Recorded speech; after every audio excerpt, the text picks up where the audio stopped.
सरकारी नोकरीची कहाणी. 9 लाख डोनेशन देणे कबूल झाले. सरकारी सेवेत रुबाबात कर्मचारी रुजू झाले. घरातल्या घरात भांड्याला भांडं थटू लागलं. माय लेकरांचे प्रेम दुधासारखं अटू लागलं. सासू सासऱ्यांशी पटेना. मॅडम म्हणाल्या वेगळं राहू. 4 गुंठे फ्लॅट हप्त्या घेऊ. सोसायटीचे 10 लाख 25 लाख गृहकर्ज. रंगरंगोटीसाठी पुन्हा पतसंस्थेत अर्ज. इतका देखणा बंगला, साधी पूजा चालेल कशी.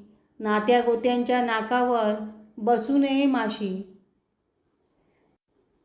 4 चाकीशिवाय बंगला काय शोभत नाही. थोडे कर्ज वाढले म्हणून बंगला काय डुबत नाही. आंधळा विचार मॅडमचा, कसा दिसेल धोका.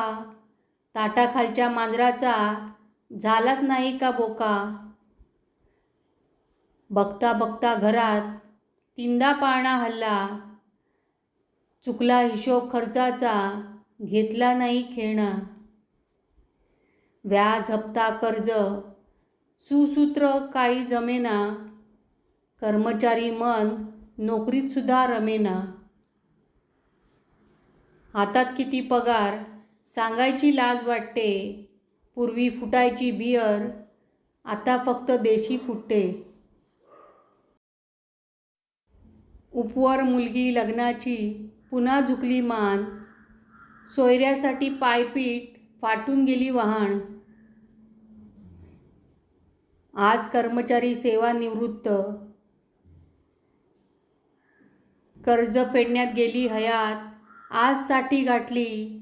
पोरांनी हळूच रक्कम फंडाची लाटली.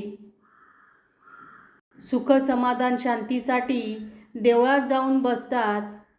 काय कमावले आयुष्यात हिशेब करत असतात. मांडीवर घेऊन नातवाला कर्मचारी सांगे कहाणी. एका डोळ्यात हसू, दुसऱ्या डोळ्यात पाणी.